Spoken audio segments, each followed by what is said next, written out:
Welcome to Paranormal Mysteries, and thank you all for tuning in. And before we start, I'd like to say thank you to Exie, Lisa, and Megan. Your support and generosity are greatly appreciated. If you're interested in supporting us, please consider sharing, reviewing, and subscribing to the show. And if you'd like to take the next step, please visit us at patreon.com/paranormalmysteries or at buymeacoffee.com/paranormal, where you can make a one-time donation. Your support in any form makes the show possible.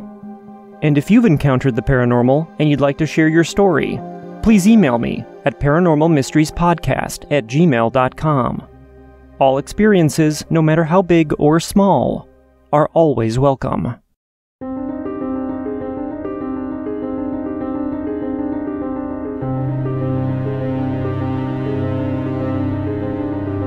Welcome to the show once again, and as always, I am your host, Nick Ryan. Tonight's show brings us 9 listener stories, and our first experience comes to us from R. R's story is called Past Life, Time Travel, or a Random Dream. R says, "Hi Nick, I found your podcast on Spotify last month and have been binge listening ever since. Like some of your listeners, it inspired me to share some of my own experiences and or dreams I've had that make me believe there is something more to them. But first, a little background. I come from a family that believes in the paranormal, and I have been exposed to it since I was a child. Some members of my family are gifted in different ways as well, which leads me to believe that some of my experiences are related to some sort of gift I may have, and potentially my young daughter. But for now, here's the story that I have to share, and one of your old podcasts actually triggered the memory. Several years ago, I had quite the vivid dream about wandering the streets of a beautiful white city surrounded by mountains. I was dressed all in white and was visiting a temple where apparently my dream sister was the high priestess. I could smell the air and feel it, but I didn't think anything of it, as it all felt so natural to me. Within the dream, my sister was advising what I think was someone of high nobility about her recent visions, but from there, things were a bit strange, as she saw me approaching and only smiled as if to let me know that all was well. Fast forward, I found myself walking with her through the temple, and she shared what she saw, which was that our home would soon disappear from the world, and that I needed to prepare for what was to come. Unfortunately, from here on, my memory only recalls me having to say goodbye to not only my sister, but also my family as well, running through the streets, smelling fire, and feeling the earth shaking beneath my feet. I did manage to get safely away, and from a distance, I was able to see the beautiful white city collapse into the earth. The shock of it woke me, and just like in my dream, I woke up in tears and feeling extremely heartbroken. The city was named Lemuria, but before the dream, I never knew of the stories about Lemuria. It was the dream that made me look into it, and whether or not the name was just a figment of my imagination. Weeks later, I was at a bookstore, and while I was there, a book caught my eye. So I bought it, and I took it home. It was a book about angels. Inside the pages, I found a letter that spoke about Lemuria, and it was signed, Mikhail. But that's another story. Best regards, R. The episode that R is referring to is episode 70, in which I talk about the odd things that happen around Mount Shasta, as well as the lost city of Lemuria. Our next listener story comes to us from Maria. Maria's story is called The 3 Ladies at Dawn. Maria says, "Hello. Not long ago, I was living in Texas with my grandmother, her 2 daughters, and their Shih Tzu dog. They are very devoted Christians, and their house has this really peaceful, calming vibe. I used to sleep on the biggest couch in the living room, with my head facing the front door, and a lamp just above my head. One of the last nights I've spent living there with them, I woke up at around 4:30 a.m. as usual, because around 5 a.m., my aunts would come to the kitchen to make breakfast. Obviously, I had no intention of getting up yet, so I kept laying there, facing the door with the dog on the floor just beside the couch, and I shut my eyes, hoping I would fall back asleep. I kept opening my eyes every now and then because I could not go back to sleep, but never would I have imagined what I saw. There were 3 ladies standing in front of the front door. The 3 of them were wearing long, puffy black dresses. Each of them were holding something at chest level, but I couldn't clearly see what it was. They were looking at me with anger, and I started to feel very frightened. I closed my eyes immediately, and the little dog started to howl in this really creepy way.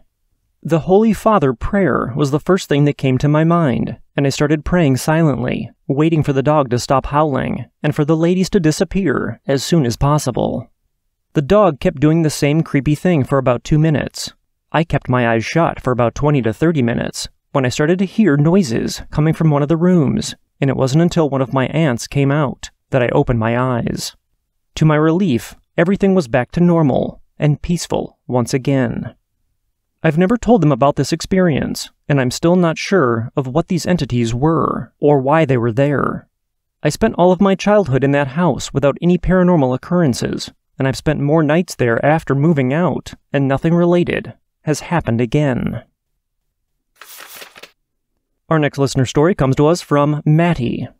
Maddie's story is called The Old Grace. Maddie says, "Hey Nick, it's Maddie again. I hope this email finds you well. I have another story for you if you choose to use it. A couple years back, myself, my ex, and 2 other friends decided to go into an old abandoned nursing residence. Keep in mind that we actually had to sneak into this building, and it was really hard to do, so we were sure that no one else was in the building with us. We went in with the intentions of making a connection with whatever was in the building after finding out that the building was supposed to be haunted. So here we were walking through this building with a couple of recording devices to try and catch any EVPs while we walked around. After we got out of the basement and onto the main floor, we started our investigation, and it wasn't long before we started hearing footsteps around us while we weren't moving, and we moved on after a couple of minutes of no activity. So after a couple of floors, we came to a room with a smaller glass room inside of it, and one of my friends said that she thought that the room was used for testing out people's hearing, like a raise your hand if you can hear the sound kind of thing. We stood in silence after asking a few questions in the room, and with no signs of activity, we moved on. We took a stairwell up to the very top floor, which was flooded to an extent, due to the roof being so bad. A couple minutes after we got up there, we started hearing a faint rumble above us, like someone was running through the ceiling. It got louder and louder, and we all started to get nervous as we didn't know what it was, and suddenly, a huge flock of pigeons flew out of the ceiling and out a window next to us, and scared the living hell out of us. So after a good laugh, we decided to head out to our makeshift ladder and head home, thinking that we had had a waste of a night, and we slowly made our way down to the basement, which was just below ground level, and slowly made our way out, one by one. I was the first one out. Then my friend Tom came out with me. It took a little bit, because we had to crawl out of the window, off the ladder, on our stomachs. My ex and my friend Zoe started handing out our gear through the boarded-out window. My ex started saying that she could hear someone coming down the stairs, but it sounded like they weighed hundreds of pounds. So they started to rush things out of the window to us. The window was roughly 7 to 8 feet off the ground where we had our ladder, so it was a bit of a stretch to get things up and out fast. The second they had all the gear out to us, my ex and my friend tried to both get out as fast as they could to avoid whatever was coming down the stairs. As soon as we pulled my ex out, Zoe was right behind her. She was about halfway out the window when she screamed, "Something's got my legs!" Myself and my friend Tom grabbed her by the shoulders and began to pull.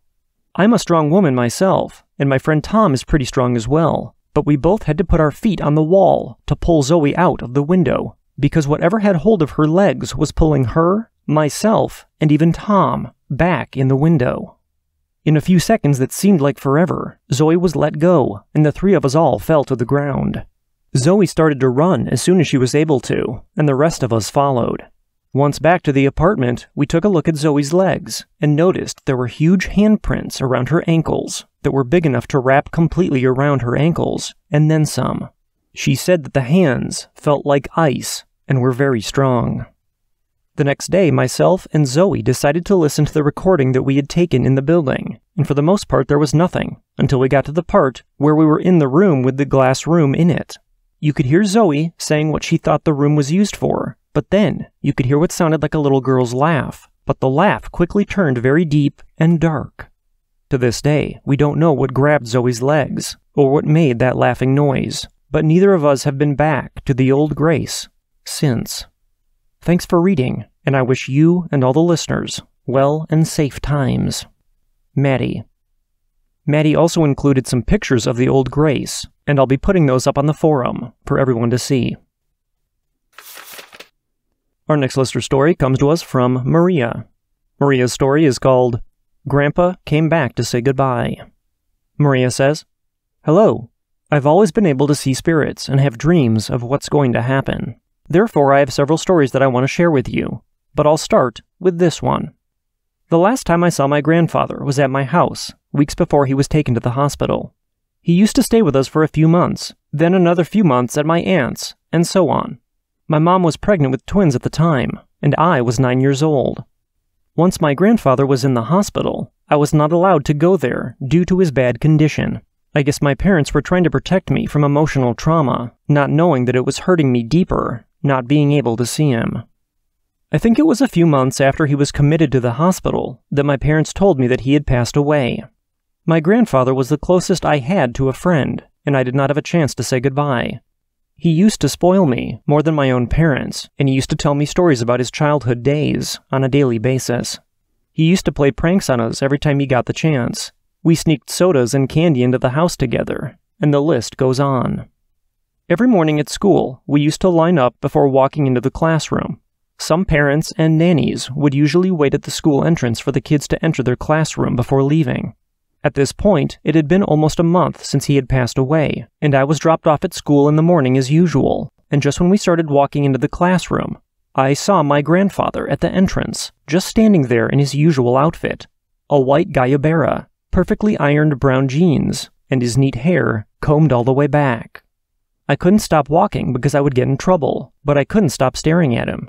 I was well aware that he had passed, and I knew that this wasn't possible. I asked myself if what I was seeing was real. I may never have proof, but I know who I saw.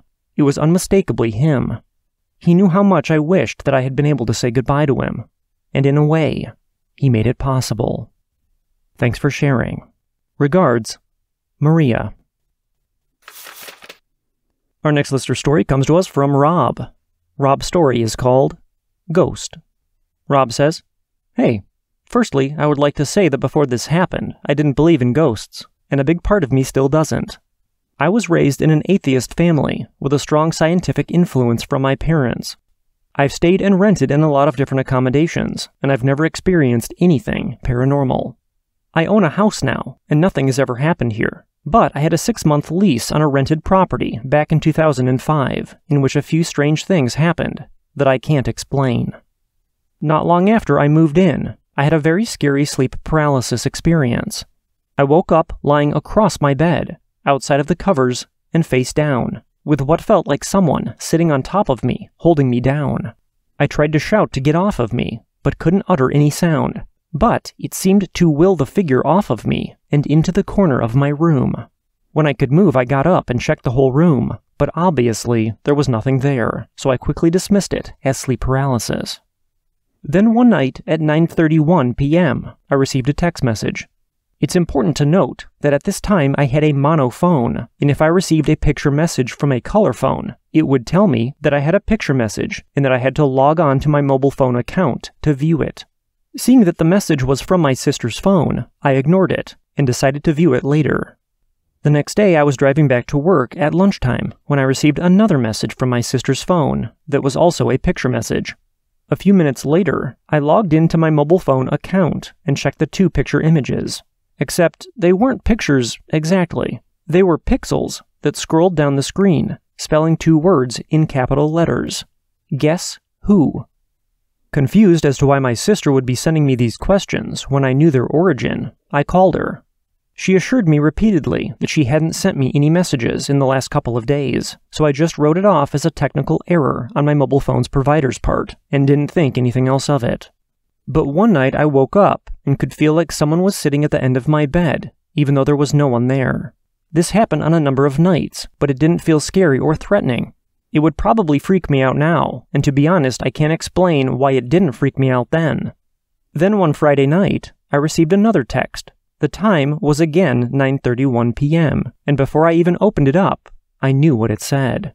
Sure enough, it said I had another picture message and to log on to my mobile phone account, and when I did, guess who was spelled out in small pixels on the screen. A flatmate stayed with me for a short period, but usually stayed at his girlfriend's flat. One night I woke up and heard what sounded like people talking and the TV on, and then the front door closing as if they had left the flat. The next time I saw him, I simply said that I had heard him in the flat that night, but he advised me that he hadn't been there that night, even after I repeatedly questioned him. It was a short-term lease, as I was moving to London for a new job, so all this happened during those 6 months. A couple other things happened, but I feel that this account is long enough, and everything I have written is exactly what occurred. I draw no exact conclusions, and I am still a skeptic, but I keep more of an open mind now. Keep up the good work. I've recently started listening to your podcast, and I will continue to do so in the future. Best wishes, Rob. Our next listener story comes to us from Melanie. Melanie's story is called A Ghostly Story. Melanie says, "Hi Nick, love the podcast. I appreciate you giving a platform to us that have experienced unexplainable events. You do a great job. Ever since I can remember, I have always had ghostly encounters, from friendly to not-so-friendly spirits. I seemed to have somehow attracted spirits to me throughout my life, without actually trying to. I have never played with a Ouija board out of fear that it would attract even more, but I digress. I thought I would write to you about one of my more validated experiences. One day my family and I were all in the kitchen talking, when a strong smell of BO came out of nowhere. This smell was very pungent, and was not ignored by any of us. We began to inspect where it was coming from, all smelling each other's pits, and could not figure it out. The smell eventually subsided, and was brushed off by us. A couple of days later, I was sitting on the couch watching TV, when, in my peripheral, I saw a figure of a woman with short brown hair, wearing a blue jersey, with a 00 on it. She had shorts, high socks, and yellow sweatbands on her wrists and head. She was just watching me from the hallway. I then started to smell that pungent BO, and the puzzle pieces began to be put together. She disappeared as soon as I looked at her, of course. I saw this lady a couple of more times in the same spot, watching me while I watched TV. This was unusual to me because I could see details, whereas most of my encounters are only white or black shadows. One day, I decided to tell my mom about this. My mom is a very open-minded person and has always been a believer in the spirit world. Before I was able to finish explaining what I had been seeing, my mom stopped me and expressed that she also had seen her, and she then finished my description to the T. This was so validating to me because I typically brush these experiences off, thinking my mind is playing tricks on me. My mom began trying to think of why this spirit would be visiting us, and one memory came to mind for her. She decided to pull out her old yearbook from high school and started going through the pages. She stopped on a page and showed me a girl that looked a whole lot like the spirit I had been seeing. My mom began to explain to me that this particular girl was a friend of hers from high school, and she was huge into sports, and was awarded Athlete of the Year. While in a soccer game, my mom accidentally kicked her in the head, which made the girl furious. This gave her a concussion, and she was unable to play for the next week or so. My mom had expressed her apologies, but to no avail, and this girl ignored my mom for the rest of high school. Not long after high school, this girl apparently received a full scholarship, but not long after, she died suddenly of heart complications. My mom has always felt guilty about what she had accidentally done to her back in high school, and it was our thought that she was visiting my mom because of this. It was quite the epiphany to us, but why would she visit now? We could not understand it. We never saw this lady again, and my mom now feels at peace about the unfortunate occurrences from high school. It makes you think of how interesting the afterlife is. Can we come back to mend old regrets or unfinished business? One can only wonder. Thank you for reading my story. I have many other experiences, so let me know if you'd like to hear more. I'd be happy to write more stories. All the best, Melanie. Our next listener story comes to us from Ash. Ash's story is called Strange Encounters. Ash says, "Like many of the people who write in, I have had many things happen from ghosts to the unexplained. Below is just one of the many things that have happened. When I was around 14, I'm 34 now, I used to babysit for a couple that lived near me. To preface this, I lived in a bad area that at one point was a Native American burial ground in Michigan. There were so many things that happened here, it's insane. I was alone with a 6-month-old and a dog named Mary. I put the baby to bed, and his room was the first room on the left of a trailer, so a long hallway with a room at the end, and as I closed the door, I saw something at the end of the hall that was crouched down on all fours, and I saw eyeshine. I assumed it was the dog, so I called out to her.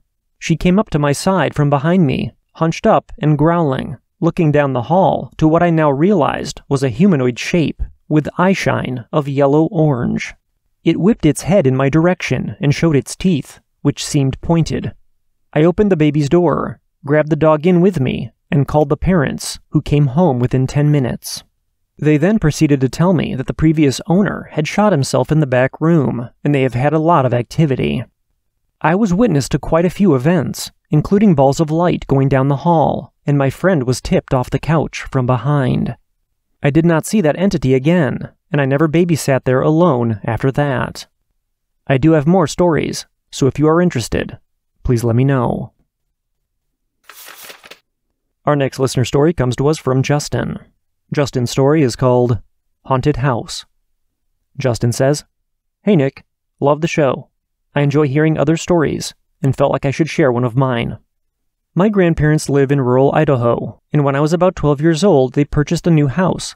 It was a big house, and had 2 apartments on the back side. It was in the center of town, and had a huge yard. The only catch was that it used to be the town's funeral home. It had been remodeled a few years ago, but was originally built in the mid-1890s, and was used as a funeral home until the mid-1980s. A new funeral home was built a few blocks away, and the owners decided to remodel the house before selling it. My grandparents were the 3rd people to purchase this house after the remodel, and I always got a creepy feeling when we went to visit and never really liked to be alone in the house. But my grandparents never said a word about anything other than how much they loved the house. Eventually, my parents decided to leave town, and I was forced to spend the night with my grandparents, against my will. I was set up in the upstairs bedroom, and after fighting it for what seemed like forever, I finally went to the bedroom to go to sleep. The room was big, and had a big walk-in closet at the head of the bed, and at the foot of the bed, in the corner, was my grandmother's piano. I laid in bed, and was fighting my fears, trying to relax enough to go to sleep. This was before the time of smartphones, probably even cell phones really, so it was hard not to keep my mind from wandering. After I finally drifted off, I was woken up by the sound of a door slowly opening. I turned to see the closet door open, and without thinking, I quickly jumped up out of bed and shut the door. I thought about going and waking up my grandparents, but eventually I just brushed it off as an old house and tried to go back to sleep. I was laying in bed overthinking the situation when I thought I heard one of the keys on the piano play. I shot straight up in bed and saw nothing in the room. I laid back down and again tried to play it off as an old house and that my mind was playing tricks on me. I finally drifted off to sleep, only to be woken up by someone actually playing the piano. My first thought was, oh, it must be morning, and the alarm clock is tuned to a station that plays piano music. I woke up and looked at the clock. It was only around 3 a.m. and I was confused, and fear set in quickly. I scanned the room again, and immediately noticed the closet door was open again, and the piano music was coming from the foot of the bed. This time when I looked at the piano, the bench was pulled out, and there was a translucent girl sitting on the bench. She was small enough that her feet didn't touch the ground, and she was wearing a pink puffy dress with puffy sleeves, and she looked as if she was ready to go to church. Her hair was in pigtails, and had matching pink bows tied around the pigtails. She didn't seem to notice me at all, and just kept playing the piano slowly. At this point, I had had enough, and between the panic and adrenaline, I jumped up out of bed and sprinted to my grandmother's room, falling down in the hall. I woke up my grandmother, and in my panic, I managed to somehow blurt out that there was a little girl in my room. My grandma looked unfazed and annoyed that I had woken her up for this. She told me with a very straight face to tell her that I am trying to sleep and to leave me alone. She then rolled over and pulled the sheets back up and said go back to bed. I was still terrified and now confused that my grandma had shown zero concern for the ghost in her house. I stood in the hallway for a good 5 minutes before getting the courage to go back into the room. The piano was still softly playing while I was walking back to the room, and as I entered, I slowly looked around the door and saw that the piano bench was now empty and the closet door was now closed. I shakily said out loud that I was trying to sleep and the little girl needed to leave me alone. I did feel better after saying this, but I knew I was going to get no sleep in that room if I stayed there. I grabbed a pillow and a blanket and decided to take my chances on the couch for the rest of the night. When my grandparents came downstairs in the morning, they went on with their day like nothing had happened. As I was sitting down for breakfast, I was just about to say something about the girl that I saw that night, only to be cut off by my grandmother and told that we don't talk about those things at breakfast. I took the hint and never brought it up again. After this visit, I tried my hardest to never have to stay over at my grandparents' house, but unfortunately it did happen several more times during my teenage years and into my 20s. I have many more stories about that house, and oftentimes I wish that it was only the little girl's spirit there. She was tame, compared to most of the others that I was unfortunate enough to cross paths with. I'm happy to answer any questions and share more stories. Keep up the good work, and I hope to converse more soon. Our last story of the night comes from Stephanie. Stephanie's story is called, I Think I Was Possessed. Stephanie says, Hi there, Nick. I found your podcast on Spotify back in October and have enjoyed every minute listening to your episodes. I have a story that I have been thinking about writing to you for some time now, and I just decided that it won't hurt to share, and maybe your other listeners will have some advice or answers for me about my experience. I apologize in advance if this gets lengthy, but here it goes. I don't think I have any special abilities when it comes to attracting or communicating with spirits. I've had a few spooky encounters before, but there was a period in my life when I experienced them almost every day. When I was in middle school, between 12 and 13, I became best friends with a few girls who lived in my neighborhood. 3 of them were sisters, 2 were my age and were twins, and the youngest was only 2 years younger than us. Me and these sisters lived on the same street, on the same block. The other girl was an only child, my age, and lived a few streets over. All of us lived in single-parent homes and never had much parental supervision growing up, with our parents always working. We would usually hang out at the sister's house after school and on the weekends. This house was undeniably haunted. Footsteps, shadows, objects moving or missing, cold chills, whispers, the whole works. That is just your basic haunted house stuff, but there was plenty more that went down there that I won't get into right now. One day, over the summer, we were all at the sister's house, and we were playing with a Ouija board. By this time, we had been playing with it for weeks, at least over a month, and had communicated with multiple spirits. One of the twin sisters had apparently found it in her mom's room one day, and decided to show it off. I don't know if she knew that we would get so hooked on it, but that's what happened. We talked to spirits almost every single day for weeks, and we watched the paranormal activity in the house increase right before us. One spirit in particular that we talked to was a girl who called herself Lucy, and she told us that she was about our age, 13. She was always in the mood to chat, and would sometimes be the only spirit we talked to for days at a time. We were mostly okay with that, because she always complimented us, asked us about school, our families, and our pets. She even told us about another spirit in the house, an angry spirit of a man called George. We had talked to him a few times, and he was always nasty to us on the board, saying that he wants us to leave, and that we don't belong in the house. Lucy claimed to help protect us from him, and we believed her. If the TV suddenly shut off, or if we heard pounding on the ceilings above us, we knew it was George, and we would ask Lucy to tell him to stop, and sure enough, George was quiet for the rest of the day. So, this was an ordinary summer day, and we were on the Ouija board talking to Lucy as usual, when our friend, who lived a couple streets over, wanted us to hang out at her house that day, just to try the Ouija board at a different location. We were all down, and one of the twins had asked Lucy, who we were still communicating with, if she wanted to come with us. The oracle shifted to yes, and then started spelling out, "It is hard." We asked, what was hard, and she spelled out, travel. I was the one that told Lucy that if she wanted to come with us, she was more than welcome to, but that I didn't want her to do anything that was too hard for her, and we wouldn't get mad if she didn't make it.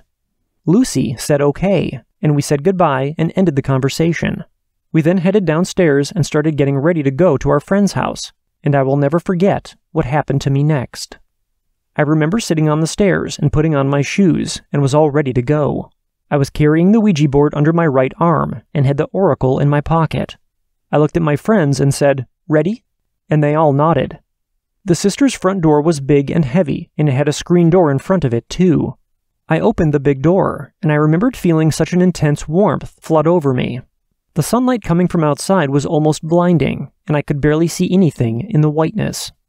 While it was summer, I live in the Northeast, where our summers aren't too intense.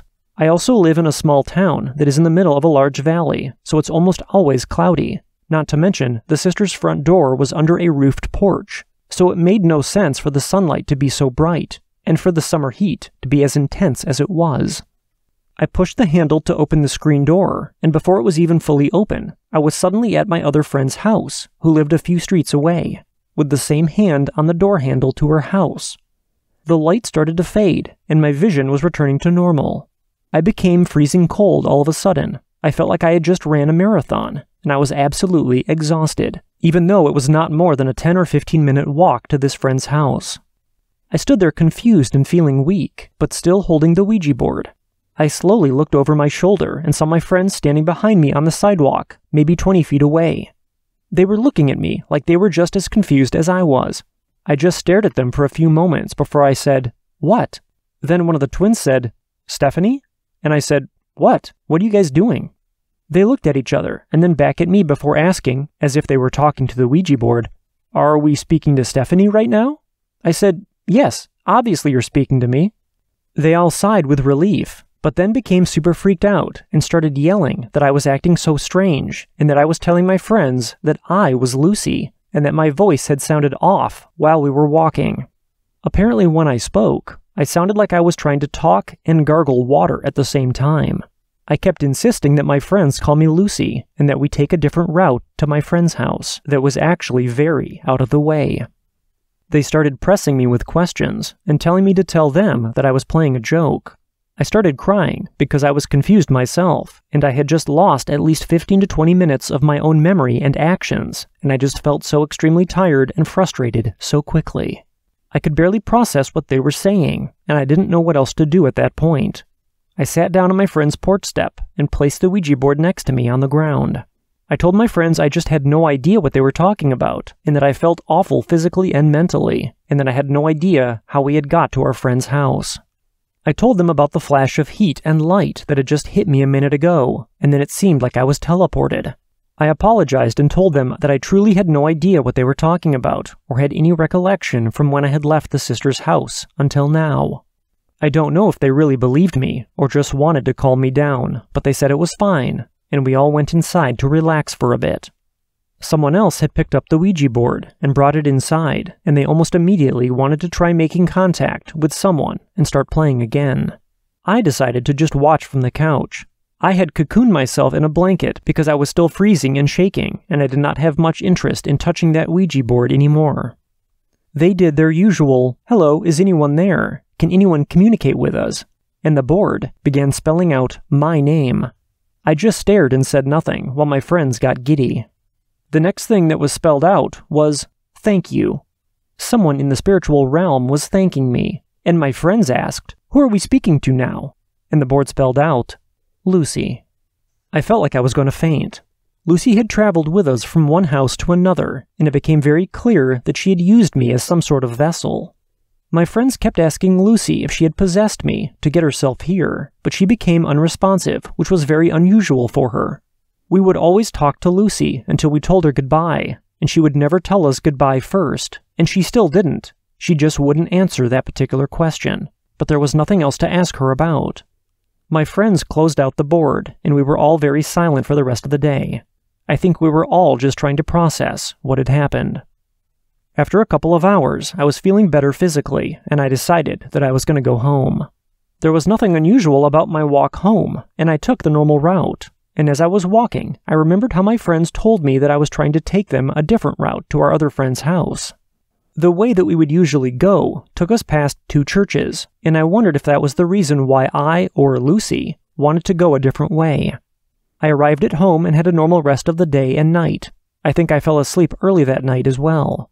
The next day, I was again down the street at the sister's house, but nobody was mentioning what had happened with Lucy, or even using the Ouija board at all.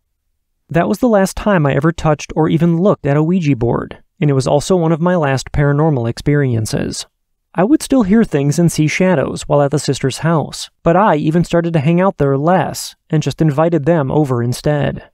The mystery and excitement of communicating with spirits was gone for me, and being in a house with so much spiritual energy became genuinely scary to me. I don't remember having any more significant conversations about this with these girls, and after middle school, we all sort of drifted apart anyway. I've thought about reaching out and asking if any of them remember this, but I think it might be weird to randomly bring it up now after so many years of not talking. I've only told this to a few other people before, and they all laughed at me and told me that I was making it up, or just remembering the situation wrong, because I was younger. I know that neither of that is true, because after a decade I've never changed my story, and I've never suddenly remembered any new details, and above all, I was there. It happened to me, and I had 4 real-time reactions to what had happened to me too. Regardless, it's not a story that I tell at parties or anything, because I know how it sounds, and I know it makes me sound crazy. You and your listeners are the only people I could feel comfortable enough to tell this to. I still wonder what Lucy is up to these days, whose house she's at, and if she ever had any bad intentions. While none of us ever got hurt by her, the fact that she did not want to pass by any churches or give any heads up about what she was going to do to me has left me very suspicious of who or what she really was. I know some of your listeners have had a lifetime of paranormal experience and knowledge, and I would love to hear what anyone would have to say, especially if they could tell me if they thought Lucy was a good spirit or something else more sinister. I also have a few more stories I could tell about this haunted house down the street from me, but this story in specific is something I've been wanting to write in since I started listening to Paranormal Mysteries. Thank you so much for reading and creating a safe space for others and I to share our experiences freely. You do an amazing job. I hope you, your family, and your listeners stay safe and healthy and have a wonderful holiday season. Thanks again, Stephanie. As we come to the end of tonight's episode, I'd like to say thank you to all of you for tuning in and supporting the podcast. And a special thank you goes out to R, Maria, Maddie, Maria, Rob, Melanie, Ash, Justin, and Stephanie for writing in and sharing their experience with all of us. If you'd like to share your thoughts or a similar experience with one of tonight's storytellers, please email me, and I'll be sure to forward your message onto them. If you've witnessed something unexplainable and you'd like to have your story shared on the podcast, please contact me at paranormalmysteriespodcast@gmail.com or visit us at paranormalmysteriespodcast.com and click on the Tell Your Story link. All of our contact information can be found in the show notes. Until next time, I hope you all have a great beginning to your week, and we'll see you back here on Wednesday with our next episode. From all of us at Paranormal Mysteries, thank you so much for listening. And remember, don't wait for the unknown to come to you. Get out there and find it.